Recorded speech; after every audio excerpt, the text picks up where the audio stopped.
उलट तपासणी न्यूज, सामाजिक, सांस्कृतिक आणि राजकीय घडामोडींचे यथार्थ दर्शन।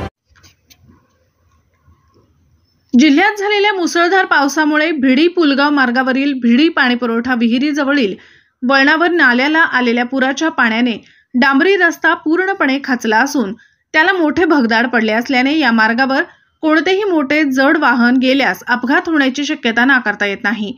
बुधवारला झालेल्या मुसळधार पावसामुळे या नाल्याला पूर आला असता पुराचे पाणी डांबरी रस्त्यावर वाहत होते।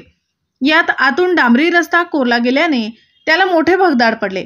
स्थानिक सामाजिक कार्यकर्त्यांना याची माहिती मिळताच भर पावसात या कार्यकर्त्यांनी या मार्गावरील जड वाहने, स्कूल बस, पुलगाव आगाराची बस बंद करण्याची सर्वत्र माहिती दिली व खचलेल्या रस्त्यावर दगड, झाडे, खोडे व खचलेल्या रस्त्यांपर्यंत चुना मारून येणाऱ्या वाहनधारकांना धोक्याचे निशाण दर्शवण्यात आले।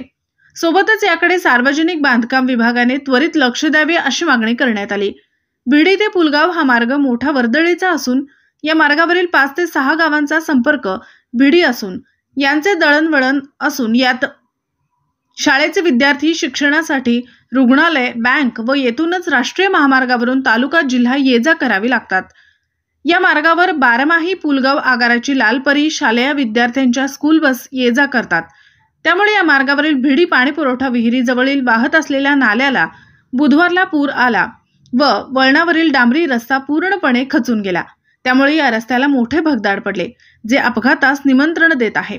स्थानिक सामाजिक कार्यकर्ते सुनील चोरे, अजय झाडे, मोहन चौधरी, राजू खडसे, शरद खडसे, गोविंदराव सोनोने, गजानन देवनळे व तलाठी कार्यालयाचे मयूर गावंडे घटनास्थळी पोहोचून तात्पुरती उपाययोजना केली।